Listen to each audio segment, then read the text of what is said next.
Hello, everyone. Welcome back to the MHP Show podcast. I'm your host, Derek Vickers. We're talking about the wild and crazy world of mobile home park investing and any aspect of that business. Before we get into the show today, I just want to send out a reminder that we are doing our Underwriting Secrets Revealed webinar two, 2 weeks from now. That'll be Thursday, the 27th. All right, we're going to put a link in the show notes. You'll see me posting about it, but it's going to be a sick webinar because I get questions all the time on how do you underwrite this? How do you underwrite vacant lots? How do you underwrite for homes like we see in Adrian's picture in the back here, right? So we're going to talk about that because there's different ways that you need to calculate that in your underwriting. You're never going to be able to tell if a deal is good or not if you don't know how to do some of this stuff. So that's what we're going to be talking about on the 27th at 7 p.m. Eastern Standard Time. I would love to see you there. It's completely free.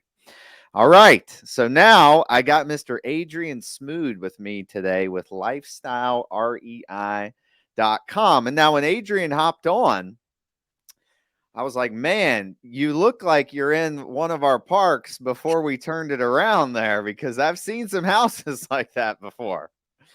How you doing, man? I'm doing fantastic. I love the humor, and I love that you are willing to buy these. We know that so many people are scared of them. Yeah, man, and I'll tell you, like we've done really, really well on buying that kind of stuff and being able to turn it around, getting good guys in to come in and do some work for us, and it's been great. Although it can be a little bit more stressful than just buying something that's lot rent only, but there's rewards that are to be had there. And the interesting thing, Adrian, is like before I got into this business, and actually before we did the first park, like if I would have saw homes like that, I'd be like, dude, no way you can do anything to it. Tear it down, rip it down. But I learned quickly. I'm right there with you. I actually didn't even want to go property. The seller kept at me because of the same thing. I was like, no, that's too much work. I don't even want to tear that down and build, bring in a new one or anything. But, we grow and then we make money. That's right. That's right. So you've been in real estate investing in some way, shape, or form for a bit. Is that correct? Yep, a little over 20 years now. Wow. So what'd you start doing? Well, I started as a terrible tenant, and my friends and I had parties in the houses that we were renting, like spaghetti wrestling parties, mud wrestling parties. We Wait, even had what's a spaghetti? Hold on. What'd you say? A spaghetti? Oh, spaghetti wrestling. wrestling. Oh yeah, Oh, you get a little kid inflatable pool and you put a bunch of spaghetti in it. It's cooked, and yeah, you don't want Adrian and his friends as your residents and tenants when we were 20 years old. But well, I that know led that. me to buy a house. So I was really in the single family space and never had any desire to buy mobile homes. Actually, I grew up, this is all in Central Florida. Plant City, Florida is my hometown. So I grew up that mobile homes are not a safe place to live. They're hurricane missiles. And then I bought a second house because the first one was going well. Well, I bought the second one with only what the banks taught me. You buy it, you refinance it in a few years, you'll lose a little bit a month until the few years. Real estate goes straight up, is what they said. Well, 2 years we were in that recession. Yeah. Yeah, so you remember it. Most people seem to not remember it these days. So that little bit a month went to a little bit more a month. I had one of the adjustable rate mortgages. Value was going down. There was no refinance. So I gave that up as a short sale. That's an important part of the story I'll get to in a second. I bought some more houses. But then as the years went by, that short sale stayed in the back of my head, and I became very conservative because I never wanted that to happen again. And that's how I found mobile homes, which people that don't understand mobile homes think conservative, mobile homes, this thing behind me. But it's the numbers. Like what Yeah. you said, you're going to be going over soon in a few weeks in a webinar. It's the numbers are very conservative that I can get really good returns. If something goes wrong, I don't have to give up this property. And then I've switched since then my entire business over to mobile homes. And we buy That's them in Central Florida. I stay in a very tight little market too. Yeah, and that's good, man, because this is the hot market. This is the hot place to be. And what you said that you said something that the consensus around the business. Oh, there are hurricane missiles in Florida, and I get it all the time. Like, aren't you scared of hurricanes? Like, so absolutely, I am. Like, I'm not gonna lie to you. Yes, but like most of the shit that we've bought, I mean, you've been in these Florida parks. They're dense. Like, how old are the homes in some of these parks? 60s, Yeah. 70s? Yep. And my very first one I bought was a 1965. And one of the ways that one of my mentors got me over this challenge, he goes, "Well, there's 1965 still sitting around." I was like, "So what's your point?" And he's like, "They've been through more hurricanes than you have, and they're still here." That's That's exactly. And right. he dropped his hands like, That's right. "You're right." That's right. Yeah. I mean, look, if you buy stuff obviously on the coast of, Fort Myers, where you can get hit with a 15-foot storm surge. Yeah, I'm probably a little risky, but if you're buying inland, like in your area, which I love, by the way, Plant City, Hillsborough, Polk County there, the I-4 corridor, it's just freaking smoking hot. You're inland. Like, Yep. yeah, there could be some wind damage, right? But, as long as you don't, like, if I owned that park behind you, I'd probably start hacking at some of those trees back there. That's exactly what I was going to say. The trees scare me more than the wind. And what a lot of people don't realize in Florida is we have those big old oak trees. Mm-hmm. Because I lived there my whole life. I have recently relocated to Denver. But when we get rain, and then the hurricane hits, those trees, the ground is so soft and they fall over so easy. Yeah. So that scares me more than the wind coming and ripping stuff up. Yeah. Yeah, for sure. For sure. So you started buying mobile homes, because you said the numbers look good. And so tell me about the first one that you actually did. So Tell at me that about that. time, I was also frustrated because I wanted to grow more. I knew I wanted more. I couldn't put words to it then, but now I know I want more freedom. And somebody brought me a lead. I met her at a real estate meeting, and she says, "Adrian, my broker has someone that needs to sell their mobile home. Would you be interested?" And I knew enough about it at the time, so I said, "Yep." I went out there. It's a 1965, 0.09 acres, 3 bedroom, 1 bath. So you go through one bedroom into another one. It's an addition. I mean, the whole list of things you shouldn't do, I did. Yeah. Septic tanks underneath the back porch. Oh, lovely. Problem after problem. But I bought it. I was frustrated. I spent the rest of our cash that we had savings, $16,000. My plan that I didn't speak out loud was either this was going to work and I was going to be successful, or I was going to get like this splat story that I heard all these successful people talk about. They had their splat and they bounced back real hard. Well, luckily I didn't have a splat. And we put some money in it because I made some mistakes, as I mentioned. We have about $20,000 in it, and I was renting it for $475 a month. Mm. And I was like, these are good numbers. I like this. So I went out and started buying more mobile homes. I got addicted to the cash flow. I mean, we know there's tons of other benefits, but it's the higher cash flow that I really got addicted to because I could eat cash flow every single month. Yeah, for sure. We all do.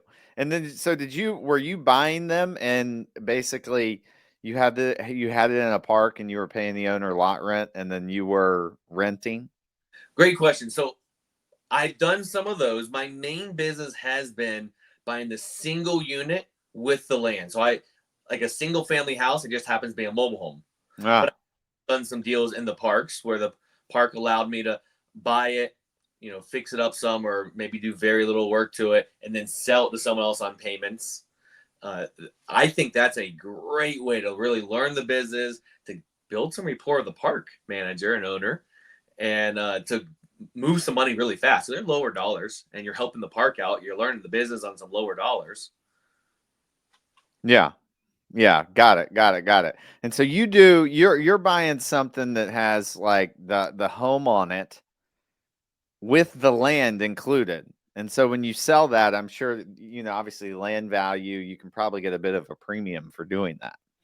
Yeah, if we sell it, we have. I'm a long-term buy and hold, but there are times that we sell.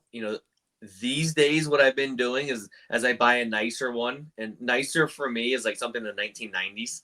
I haven't gotten into the current century yet, but I buy one of those and then maybe I'll owner finance out like the one behind me Mm. to an investor, or I will do the owner occupant. Obviously, we have to comply with Dodd-Frank Safe Act and all that, because sometimes people think you don't have to, but it's still housing. Yeah. Right. Right. Right. And what do you think, like, this, I talk to people all the time. They, they want to get into the business. There's different entry points that you can start to get in the business of buying parks. Like, and to me, this seems like a good way to get in and build some cash flow and sort of learn the business. I mean, what's your opinion on that?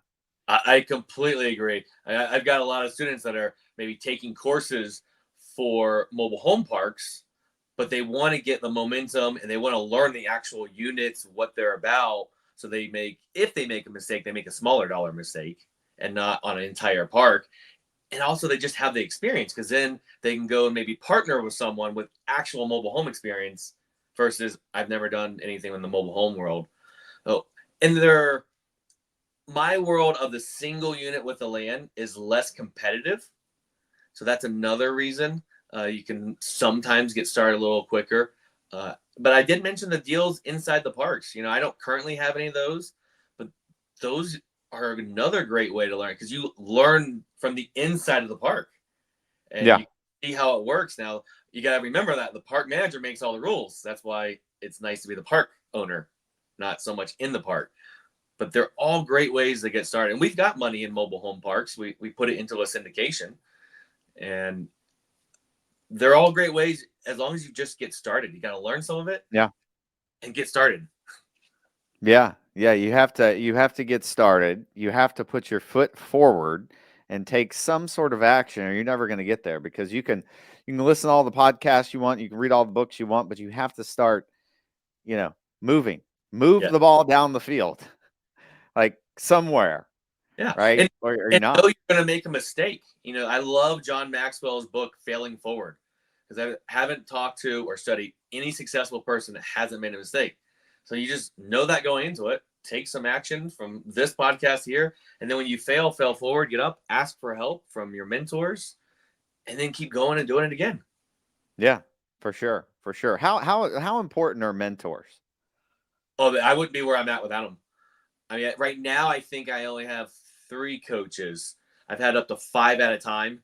And then those are actually people I'm paying as a coach, which of course a coach is a mentor. And then I have lots of people that I've never met that are mentors. Yeah. There's Hal Elrod. I've never met him, but he's a mentor of mine. I listen to his podcast all the time, his YouTube. So mentors are huge. And I think one of the areas sometimes people get wrong with the mentor world is you got to pick a mentor that is in a place that you want to be. Yep. And, I am not a work 90 hours a week person. So I can't put my mentor as someone that's what they do. Now I can learn from them, but I got to have the mentor that has a lifestyle that I'm after. Yeah, that's 100% true. Like, I have a call today with one of my mentors. I usually talk to him like every couple weeks, and like you're never like, you got to have mentors, like, and pay for them. Yeah. Like, I cannot stress that enough. Like, however, maybe you don't have to pay in money, but pay in something, right?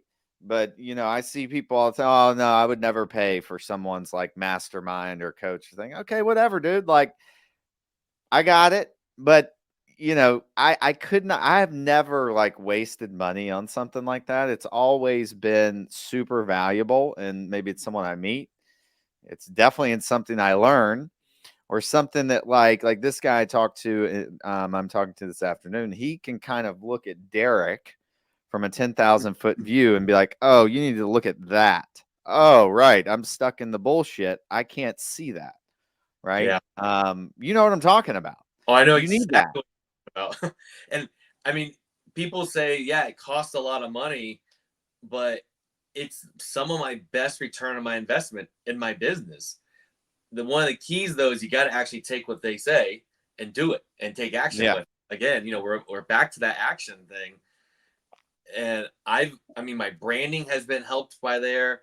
I'm in mastermind groups. I'm in 3 of them. I run one, but I'm in 2 other mastermind groups. I pay for this, all these different areas. because my business keeps getting better and better, which also means my personal life is getting better. It's not just I'm only growing money. All of this has to be filtered through my personal life.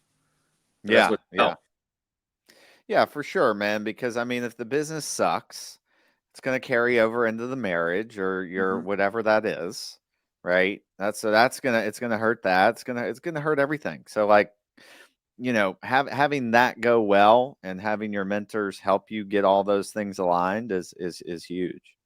Um, skipping back to as we're talking about these trailers here. Like, why do you think like 99% of people would look at that home behind you and be like, dude, what are you doing with that? Like, I just, we all know there's a stigma there. And as this industry gets more popular, like it sort of goes away, but it doesn't. Why do you think people still, you know, have that and they just don't even want to look at something like that? Well, I believe that our media helps with that. So Netflix specials and country songs and movies, they make fun of them. And it is funny to watch and laugh at, but the trailer trash, I'm putting the air quotes up there, it's a stereotype. I'll tell you, most of our residents that live in our properties, it's not a trailer trash. I believe it's how you take care of the property, the area that you buy in, who you look to attract. I mean, we could have this quote unquote trailer trash and it happens to be an apartment or a site built single family house. And all of a sudden, you don't call them trailer trash. You put wheels underneath it and it gets that stigma. I tell you, it's not true in my world. And I think a lot of it is people don't want to learn about it to get past these stereotypes. I mean, there's tons of them out there. Governments keep these stereotypes up. And I've seen people go and turn around parks when the government said, nope, we're shutting you down. And they turn around, clean it up, and it's affordable housing. Yeah. Yeah, it frustrates me. And I mean, like you, it's part of what I'm looking to do is at least curve that stereotype down a little bit. People are still going to be, we have racism still that we can't stop. It's some people just are never going to want to upgrade their mindset. Yeah, that's true. Very, very true. Yeah, it's funny because I look at that house and it like reminds me of this park that we purchased where literally it was about 75% vacant, and the vacant ones, most of them looked like what's behind you right now. And it was tough. It was tough. I still think we have a couple homes that we gotta, sort of fix up there, but that was a wild ride. And I just would have never thought that you could actually turn those around. And before the first deal that we did, because we had about 10 or 12 homes like that. And I'm like, geez, what are we gonna do with these things? But we ended up finding some strategies and working out some strategies to make it work. Um, but it's interesting, man. It's interesting. Like now when I look at stuff, I'll look at a home and my definition of not that bad is someone else's like, freaking burn it to the ground. Yep. And then that's why you get paid is whenever we will take on something. We're problem solvers is really what we're doing. And we're Yeah. problem solving mobile home space. I mean, I said this was something I wouldn't have touched at one point. And then I finally went to meet with the seller and I really went there not to buy it, but to practice some stuff I had learned in some classes, some negotiating tactics. Then he said yes. I was like, oh, okay, I guess I'm buying it. Yeah. And I have bought worse than this recently. It was a Hmm. great deal. Now that one I decided because I don't love having to do these really heavy rehabs. I ended up just immediately owner financing it to another investor. We already have like 3 loans with him. So Hmm. he's where I was years ago. So he's growing and willing to do all the work. And I mean, there's not bank financing for something like this. So I owner finance to him. Essentially, I have a note and I already know his work quality. So he's happy. I'm happy. We're both making money. Yeah. Yeah. I mean, you can't beat that. I mean, it's a win-win. Like we've let some investors come into our parks and like take some homes like that. We'll give them free lot rent. Right? Because Yep. like, I'd rather not put the 20 grand into the home and then, let someone else do it and we can work together, because it's a win for you because you get time to come in and fix it up. Adds a lot of value for me. You get to make some money on it. It's a win-win-win situation. So I think if you can find, and I'll tell park owners, like, if you're apprehensive to doing this, you should be, one, because there's some wankers out there that don't know what they're doing. But a guy like Adrian, you find a guy who's done it before, knows how to do it, right? They can bring a ton of value to your park. What do you have? What would you say about that? About people out there? So there are people that don't know what they're doing that can screw it up. Yeah, of course there are, but when it's something like this, how much more can you screw it up for one? Good point. Yeah, it is possible, but I'll tell you from our experience, every time we've done something like that with the owner occupant or a investor, either way, that we've sold it to them, work for equity, but they had to fix it up before anyone can move in. It's only not worked out once. I don't know. We've probably done it 20 sometimes. And I mean, not like they destroyed the property. Sometimes they gave it back, but they fixed it up some. Sure. Yeah. And now I got a better quality product. So it's worked really well. And like what you're saying, if you get that right investor, I've got some students out in Arizona. They have 3 parks, and they are the go-to person because they've already proven to the park manager. And he's buying in one park right now. He says he's not going to make much money, but he's doing it to build a relationship with the park manager because he knows there's more mobiles in there, and he's going to start getting those, and he's going to make a lot more money. But it's that relationship. You both have to prove each other. The person going in the park has to get your trust. Like, are you really, going to do what you say? Yeah. Yeah. Yeah. It's totally true. And I'm curious as to why you do the, I think we touched on it a little bit earlier, but why do you buy them? Why would you rather buy them on the land than in a park? I get the control. I have some dirt. So remember Central Florida, those hurricanes we touched on. So if it does blow away in a hurricane, that risk is there. At least I own some dirt then. And I don't have just the lot rent. And I learned that I am more of a single family person than a multifamily. And what I mean by that is this being very general. Multifamily, the people that live in those usually want a little bit more services, and people that live in single family usually want a little bit more privacy. And I just relate with the privacy a little bit more. So it's one reason I'm not an active mobile home park owner. And there's a lot more government regulation and dealing with it. And I hate dealing with all the government stuff. I'd rather, a mobile home on a dirt road off of a dirt road. There's no one giving me problems. So I make a lot of money there. And then I put it into a syndication. So I can still get the exposure without the work. Yeah.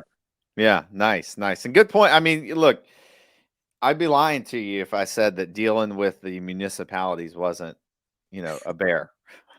It can be. Yeah. It can be. If they leave you alone, it's fine. What was that? What'd you say? That someone's got to do it. That's true. I've got friends right now just hired an attorney to sue the city because they're breaking the law on the mobile home parks, and they got a group of them together. It sucks it has to happen, but somebody's got to do it. That doesn't look like fun to me, but they want to make sure that it's not going to get taken advantage of anybody else. It costs money, but they'll get paid at the end. They'll fix it, and then because they're looking to sell the park some point. They're going to make a lot more money by fixing these laws that are not right. Yeah, for sure. So tell me about lifestylerei.com. Yeah, so after I built my business of the buy and hold, I started being asked to teach a little bit locally and learned I love it. So this is my passion business. It's my education. It is very heavy mobile homes, but I have some marketing in there and our landlord housing provider.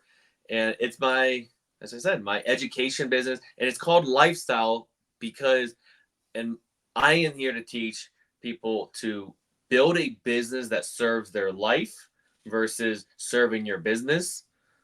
As I mentioned earlier, if you're looking for the 80, 90 hour all the time work week, obviously there's times that we do that, but if that's the goal, I am not the person for you. Yeah. It's more of, let's figure out what we want in life. And then, which is again, why I don't do the parks, because it's just not for me. Yeah.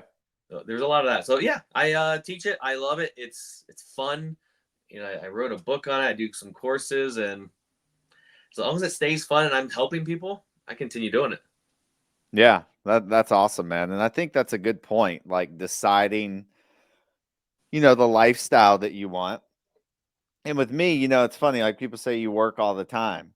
But I'm like, the lifestyle that I want, like, I still got a long way to go. So it's like I still need to push to get there. Yeah, I still take care of myself. I take care of my health. I hang out with the fam. I do all that. But with the eventual lifestyle that I'm gonna hit, I need to go. But that may not be someone else's goal, right? Somebody may That just want be comfortable and like they're wealthy, they can travel, they can do things, but they don't need, $200 million to go do X, Y, and Z, right? So it's all a personal thing. exactly, and I still want more. There's more I want. We're on we'll say the slower journey to get there because we do enjoy traveling now versus when you start having some younger friends, 40s and early 50s pass away. Like we already know in here that life is short, but when it actually happens to you, you feel it, and it affects a little different. Mm. And so yeah, I still do things today that I don't love in the business, but I get told you work all the time, but jumping on here isn't work to me. Oh This is yeah, same, you same. know like to someone else we're working right now. I'm like, no, I look forward to this. Yeah, yeah, and that's another freaking good point, dude. Because with other people, when they say that to me, you work all the time. I'm like, well, dude, when I'm negotiating a deal and putting together a deal, like, gives me a little rush, man. Like, it's sometimes it can be a little stressful. Sometimes it's like, but I like it. Like, it's the feeling of accomplishing something that was difficult, strenuous, took some perseverance. Like that to me is pretty fulfilling. And I never did that before. I was doing the same shit you were doing when you got kicked out of your house. I didn't do a spaghetti. I didn't do a spaghetti wrestling party, but I guarantee if we would have thought about that, we probably would have done. Yeah.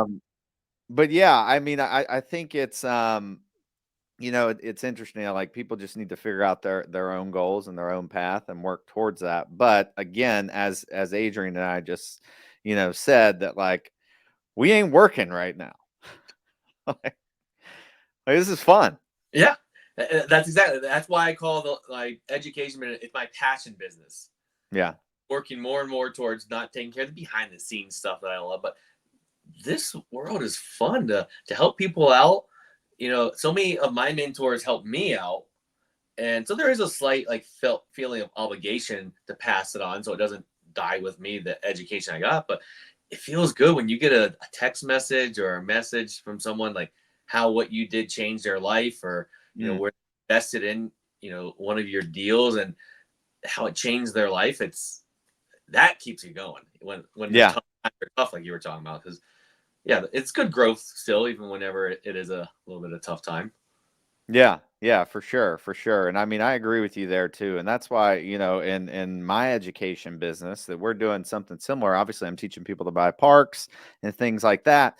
And I love like I've always enjoyed it. Even when I was in the insurance business, I took, the place of like a mentor of people. And it's just cool. I've always enjoyed like flowing power to people that are willing to do the work. Not people that, unfortunately in the insurance business, it was like I was the person. And so I flowed power and like energy and effort into people that didn't have anything actually put in. And why I like the mentorship and the one-on-one coaching and stuff is because people have to make uh-oh. Oh, I don't know what happened there.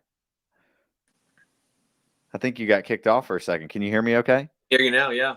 Yeah. But what I was saying is that I like when people in the mentorship programs, they have to make a commitment. They have to make a financial commitment.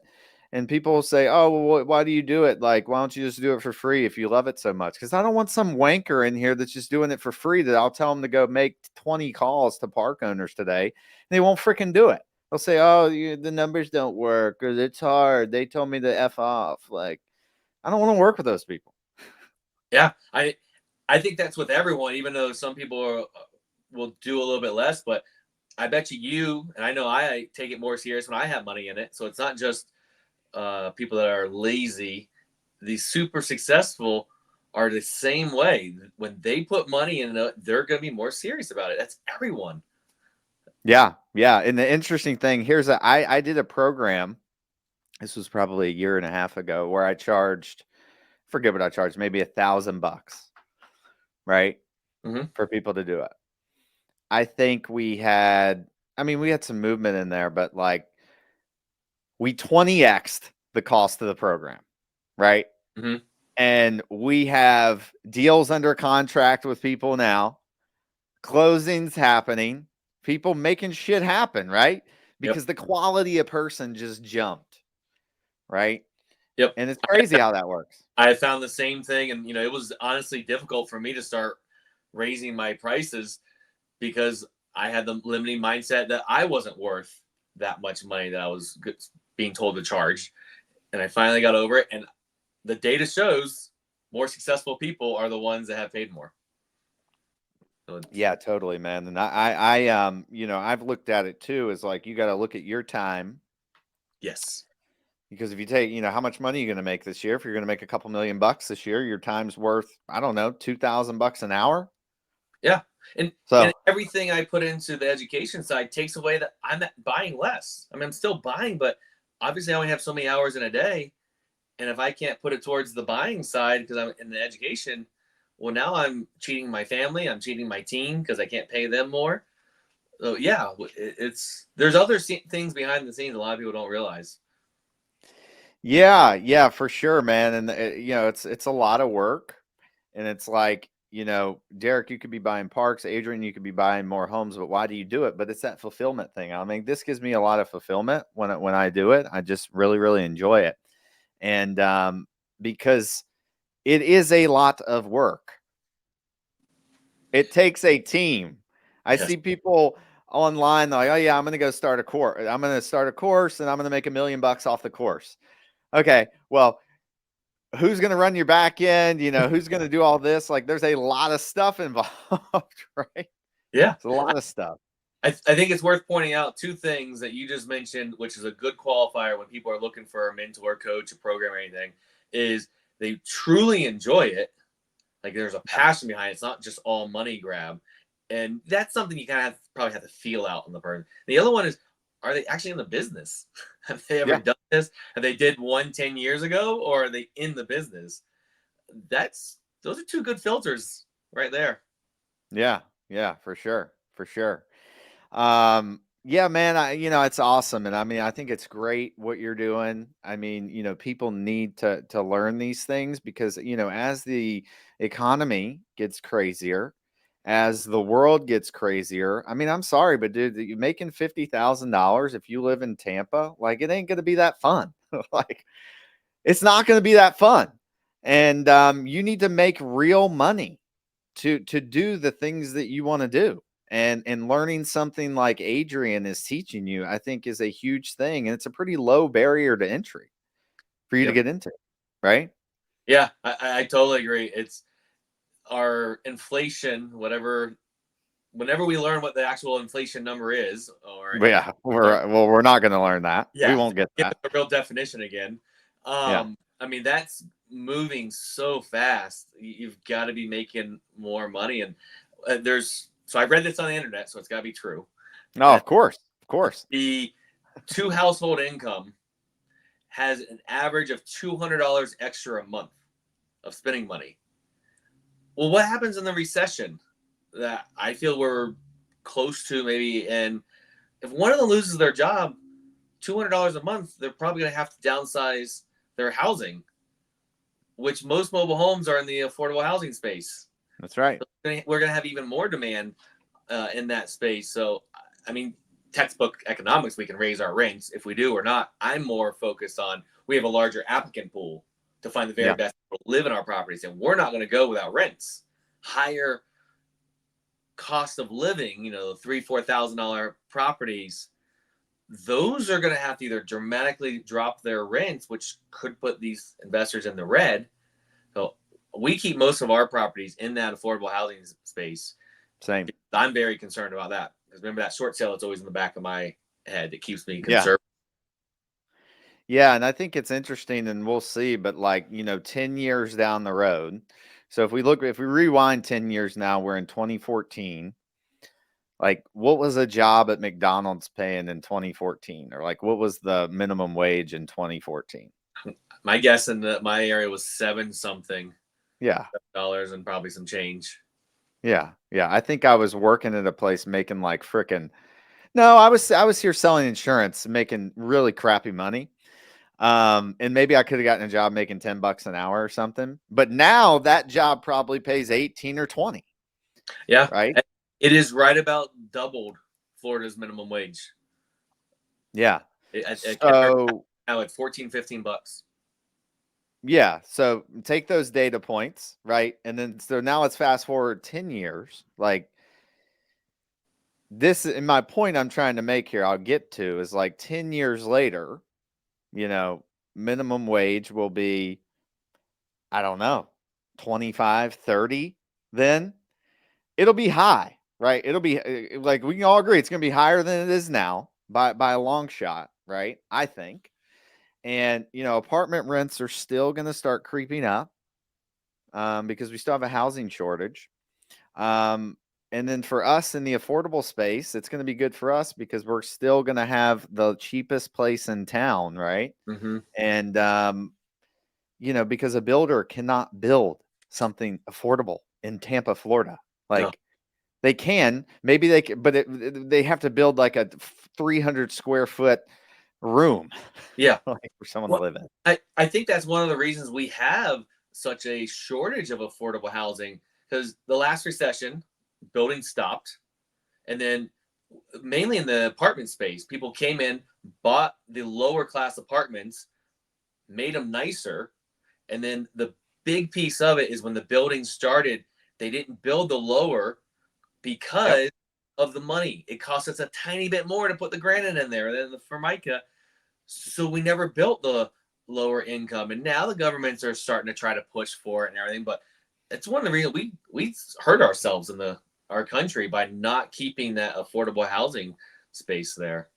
Yeah. Yeah. No, it's tough. It's tough. And, if we, you mentioned recession and they're like, oh, I'd say we're in a recession now. I mean, kind of the indicators are there, in my opinion. You just change the definition of it and then you can like say you're not, right?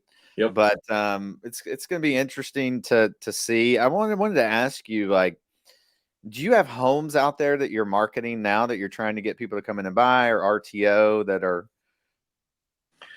No, we don't have anything that we're selling right now. We just got one that we're going to be renting out. I know it would go faster if I did it as a rent to own, but that one I keep because there's a massive demand for the rent to own. But I can touch on the selling. So when I teach my big course, because I don't fix and flip, I bring in a friend that's what he does. He fix and flips mobile homes. He does it in Jacksonville, Florida, and he does it outside of Nashville, Tennessee area. Mm-hmm. And his price points are skyrocketing. He's like, I don't even know where these comps are coming from. And he's conservative. So he's making six-figure checks on a single mobile home with the land on a fix and flip. Wow. Because the first-time home buyer, they buy payments, right? Yeah. Well, we know that the interest rates went up, affects the payments. So now they can afford a mobile home. They're like, we didn't really want one maybe, but we want the acre of land, or we want, buy something. So there's a lot more demand in the selling space right now. Yeah.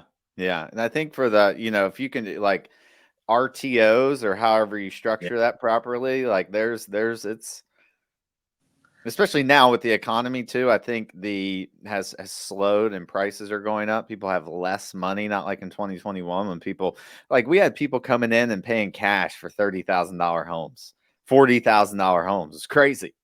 Crazy. Yeah. And personally, I like the rent own better because I like checks that keep coming in. I get to make a lot of interest on it.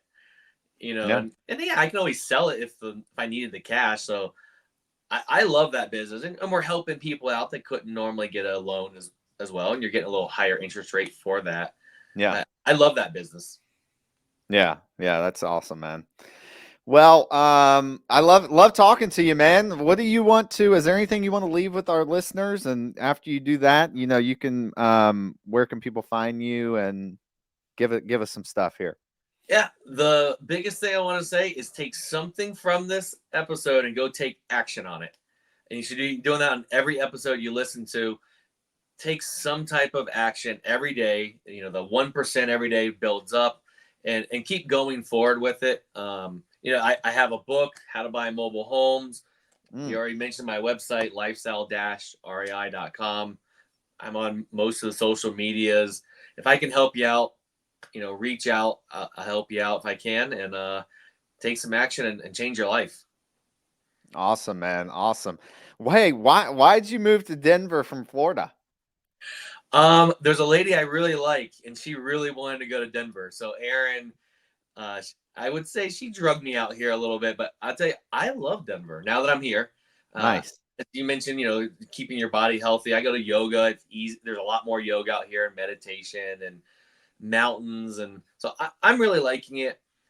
Another benefit that I never thought I'd leave Florida, but I built my business that I could be geographically free. So I'm still running my business that's in Central Florida. We still buy properties, and I live out here in Denver. I had to tweak some things. A team that you mentioned earlier, you got to have a team. Sure. So this can be done virtually as well. Yeah. Yeah. Well, awesome, Adrian. Again, thank you for coming on the show. Really appreciate your time. And everyone, thank you for watching and tuning in to the MHP Show podcast. We will be on every week. And don't forget our webinar coming up on the 27th, Deal Underwriting Secrets Revealed. I think that's what it's called, something to that effect. But please like and subscribe, and we will see you all next week. Peace.